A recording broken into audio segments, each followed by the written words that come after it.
Student, आज हम लोग क्लास 10th हिंदी क्षितिज भाग 2 से का दूसरा पार्ट बाल गोविंद भगत पढ़ेंगे, जिसके लेखक हैं रामवृक्ष बेनीपुरी।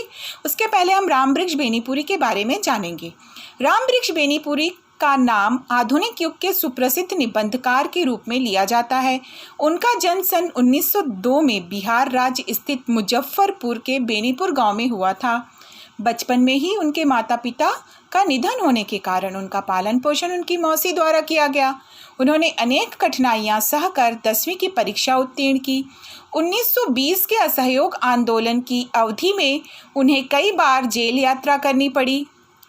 अल्पायु में ही उनकी रचनाएं पत्र पत्रिकाओं में स्थान पाने लगी। जो कुछ लिखते थे वो लोग पत्र पत्रिकाओं में छपने लगे और लोग उसे रुचि से पढ़ते थे। उनके द्वारा तरुण भारत, किसान मित्र, बालक, युवक, कर्मवीर, हिमालय, नई धारा, योगी, जनता जनवाणी जैसी साप्ताहिक एवं मासिक पत्र पत्रिकाओं का संपादन किया गया। उनका देहावसान 1968 में हुआ। रचनाएं: बहुमुखी प्रतिभा के धनी साहित्यकार रामवृक्ष बेनीपुरी ने नाटक, उपन्यास, कहानी, संस्मरण, निबंध आदि लिखे।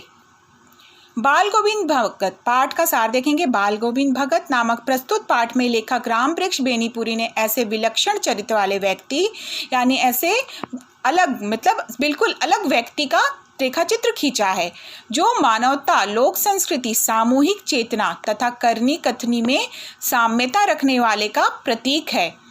पाठ में लेखक ने यह बताने का प्रयास किया है कि मनुष्य कुछ विशिष्ट गुणों के आधार पर सन्यासी हो सकता है, पर बाह्य आडंबरों जैसे वेश, दिखावा युक्त कर्म करने से कोई सन्यासी नहीं होता। बाल गोविंद भगत अपने गुणों तथा कर्म के आधार पर ही सन्यासी थे, दिखावे की नहीं। इसके अलावा लेखक ने समाज में व्याप्त विभिन्न कुरीतियों और बुराइयों का करारा प्रहार किया है। जो विभिन्न प्रकार की कुरीतियाँ और बुराइयाँ हैं उस पर प्रहार किया है। लेखक ने भगत के माध्यम से परिश्रम, त्याग आदि की महत्ता पर प्रकाश डालने के साथ ही ग्रामीण जीवन की सजीव झांकी का प्रस्तुतिकरण भी किया है।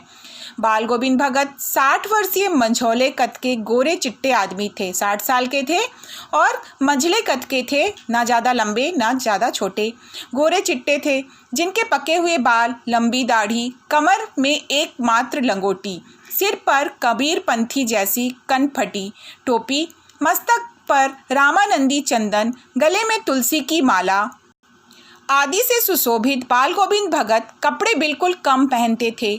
सर्दियों में ऊपर काली कमली ओढ़ लेते थे।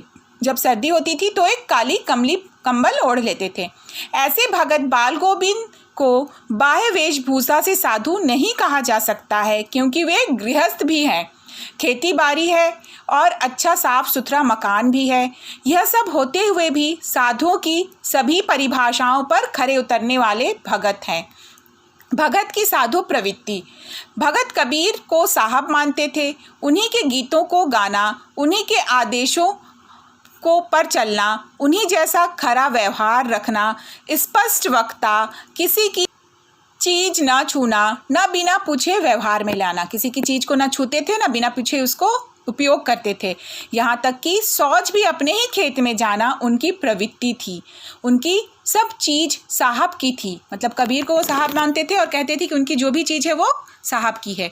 खेत में जो कुछ पैदा होता उसे भी साहब को भेंट कर प्रयोग में लाते थे। यानी वो जो भी कुछ होता था वो कबीर के वहाँ पे मठ में ले जाकर दे देते थे और वहाँ से जो कुछ वापस मिलता था आधा, उसे ही वो उपयोग करते थे। आषाढ़ की रिमझिम वर्षा में भगत के कंठ से फूटते कबीर के पद। लेखक उनके कंठ से कबीर के पदों को सुनकर मुग्ध हो उठता है। आषाढ़ में वर्षा होने पर समूचा गांव खेतों में है। बच्चे पानी भरे खेतों में उछल रहे हैं। औरतें कलेवा लिए मेड़ पर बैठी हैं। आसमान में बादल हैं, ठंडी हवा चल रही है। इसी समय अपने खेत में धान की रोपाई कर रहे भगत के कंठ में फूटता हुआ स्वर कान में पड़ता है तो बच्चे झूम उठते हैं। औरतों के होंठ कांप उठते हैं। हलवाहों के पैर ताल से उठने लगते हैं। रोपाई करने वालों की अंगुलियां एक क्रम में थिरकने लगती हैं। बाल गोविंद भगत के संगीत का ऐसा जादू है कि सब उसमें मदमस्त हो जाते थे। भादो माह की रात की निस्तब्धता को तोड़ता हुआ संगीत, बादलों से भरा आकाश और अंधेरे में भगत का संगीत चौंका देता था। सब सो रहे होते थे और भगत का संगीत जाग रहा होता था।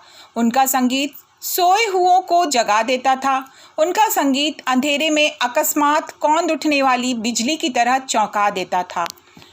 तेरी गठरी में लागा चोर मुसाफिर जाग जरा कह। और भगत की प्रभातियाँ, कार्तिक आते ही उनकी प्रभातियाँ शुरू हो जाती थीं, जो फागुन तक चलती थीं। प्रभातियाँ यानी जो सुबह सुबह गाया जाता है भोर में। इन दिनों सवेरे ही न जाने कब उठकर गांव से 2 मील दूर नदी में स्नान करके लौटते और गांव से बाहर पोखर के ऊंचे भिंडे पर बैठकर, पोखर के ऊपर भिंडे पर बैठकर खंजड़ी लेकर गाने लगते। एक दिन लेखक भी वहाँ खींचा चला गया। उनका गाना सुनकर लेखक भी वहाँ, उनकी आवाज़ सुनकर वहाँ पर चला गया और उसने देखा कि दांत किटकिटाने वाली सर्दी, इतनी अधिक भोर की सर्दी थी और भोर में काली कमली ओढ़े भगत खंजड़ी लिए चटाई पर बैठे हैं। लेखक ने देखा कि खंजड़ी पर उनकी उंगलियां बराबर चल रही हैं। गाते गाते इतने मस्त हो जाते कि कमली सिर से नीचे खिसक जाती। लेखक कपा रहा था, यानी इतनी अधिक ठंड थी और लेखक कपा रहा था, लेकिन जो बाल गोविंद भगत थे उनका जो गाना था वो रुक ही नहीं रहा था और ना ही हाथ रुक रहा था। किंतु भगत के मस्तक पर श्रम बिंदु चमक पड़ते थे। हाँ, तो इसके पहले क्या बोल रहा है लेखक कि ठंड के समय में वो भोर में गाते थे, लेकिन सबको ठंड लगती थी। लेखक कपकपा रहा था, लेकिन उनके माथे पे पसीने आ जाते थे। अब गर्मियों के आंगन में, जो गर्मियों में आंगन में भीड़, गर्मियों के दिन में साय को गांव के कुछ लोग जुट जाते थे। खंजड़ियों और करताल भी की भरमार हो जाती थी। भगत पद गाते और प्रेमी मंडली उसे दोहराती। भगत जो गाते लोग उसको दोहराते थे। धीरे धीरे स्वर ऊंचा होने लगता। गाते गाते एक स्थिति ऐसी आती जब भगत खंजड़ी लिए नाच उठते। उनके साथ सबके तन मन नृत्य कर उठते। सारा आंगन नृत्य और संगीत से भर जाता। भगत के बेटे की मृत्यु और लेखक का आश्चर्य। जब भगत की बेटे की मृत्यु हुई तो लेखक को बहुत आश्चर्य हुआ। लेखक भगत की साधना को देखकर उस दिन दंग रह गया।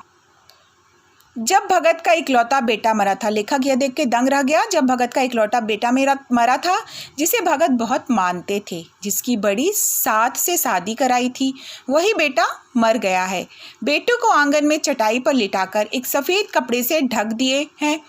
अपने ही रोपे गए पेड़ों से फूल तोड़कर बिखरा दिए हैं। तुलसी दल भी बिखरा दिए हैं। सिरहाने एक चिराग जलाकर रख दिए हैं और जमीन पर आसन जमाए वहीं पुरानी तल्लीनता से उसी पुराने स्वर में गीत गाए जा रहे हैं। पतोहू यानी उनकी बहू रो रही है, उसे स्त्रियां चुप करा रही हैं। भगत कभी गाते गाते पतोहू के पास जाते और उसे रोने के बदले उत्सव मनाने के लिए कहते। आत्मा परमात्मा से मिल गई, विरहनी अपने प्रेमी से जा मिली, भला इससे बढ़कर आनंद की कौन बात हो सकती है। उनका मानना था कि जो आत्मा है वो परमात्मा से जाकर मिल गई है। यह उनकी उस समय सत्य को स्वीकार करने की बोधता थी कि आत्मा शरीर को छोड़कर परमात्मा से मिल गई। भगत की पतोहू के प्रति सजगता। भगत ने पतोहू से ही चिता में आग लगवाई। श्राद्ध की अवधि पूरी होने पर पतोहू के भाई को बुलाकर उसके साथ कर दिया और उसकी शादी करने का आदेश भी दे दिया। पतोहू भगत के प्रति चिंता करती हुई कहती, मैं चली जाऊंगी तो बुढ़ापे में आपको कौन भोजन कराएगा, बीमार पड़ने पर कौन पानी देगा, मुझे अपने चरणों से अलग नहीं कीजिए। भगत का निर्णय अटल था। भगत ने पतोहू से कह दिया, तू जा, नहीं तो मैं ही घर को छोड़कर चल जाऊंगा। इस दलील के आगे पतोहू की कुछ नहीं चली। बाल गोविंद भगत अब नहीं रहे। भगत का हर वर्ष गंगा स्नान करने जाते, पैदल ही जाते।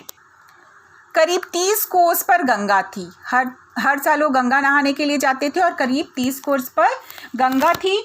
घर से खाकर जाते और लौटकर घर पर ही खाते थे, मतलब रास्ते में वो कुछ नहीं खाते थे और रास्ते भर खेजड़ी बजाते गाते। जहाँ प्यास लगती पानी पी लेते। आने जाने में 4-5 दिन लगते, किंतु लंबे उपवास में वही मस्ती दिखाई देती थी। कहने का अर्थ यह है कि वो 30 कोस दूर पैदल चलकर जाते और रास्ते भर कुछ न खाते, जो घर से खाकर जाते और वापस घर में आकर ही खाते थे, और लेकिन उनमें वही जोश रहता था। आने जाने में 4-5 दिन लगते, किंतु लंबे उपवास में वही मस्ती दिखाई देती। अब बुढ़ापा आ गया था, किंतु टेक वही जवानी वाली थी। इस बार लौटे तो तबीयत कुछ सुस्त थी। जब इस बार वो वापस लौटे तो उनकी तबीयत कुछ खराब थी। खाने पीने के बाद भी तबीयत नहीं सुधरी, थोड़ा बुखार भी आने लगा। फिर भी नेम व्रत नहीं छोड़ा, मतलब रोज के जो उनके नियम थे उन्होंने उसको नहीं छोड़ा। हर सुबह रोज उठना, सुबह शाम गीत गाना, स्नान ध्यान करना, खेती बाड़ी देखना, कुछ नहीं छोड़ा। परंतु धीरे धीरे उनका शरीर कमजोर होने लगा। लोगों ने नहाने धोने से मना किया। सुबह सुबह जल्दी नहा देते थे। गांव के लोगों ने उन्हें मना किया, आराम करने के लिए कहा, किंतु हंसकर वे टाल देते थे। उस दिन भी संध्या में गीत गाए, परंतु भोर में लोगों ने गीत नहीं सुना। जाकर देखा तो बाल गोविंद भगत नहीं रहे, सिर्फ उनका पंजर पड़ा था, यानी उनकी मृत्यु हो चुकी थी। तो इस पाठ में बाल गोविंद भगत के द्वारा लेखक ने समाज की कुरीतियों पर गहरा प्रहार किया है। जैसे उन्होंने, यह पुरुष प्रधान समाज है, पुरुष प्रधान समाज में पुरुष को ही चिता को अग्नि देने का अधिकार है, परंतु उन्होंने अपनी बहू से अपने पुत्र की चिता में अग्नि दिलवाई। दूसरा, उन्होंने विधवा विवाह का खंडन किया, अपनी बहू का उन्होंने पुनर्विवाह करने का आदेश दिया। इस प्रकार यह पाठ समाप्त हुआ। धन्यवाद।